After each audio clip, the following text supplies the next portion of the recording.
Narito ako sa isang lugar na di ko maintindihan.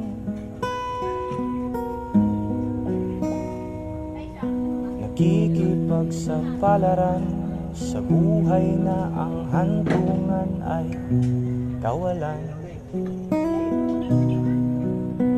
Denumero ang galaw ng tao, bawat gawin ay may presyo.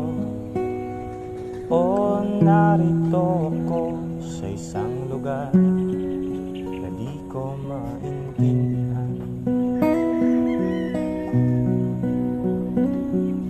Daing ng tao'y di pinapansin, nililipad ng hangin. Pangkain sa araw-araw ay di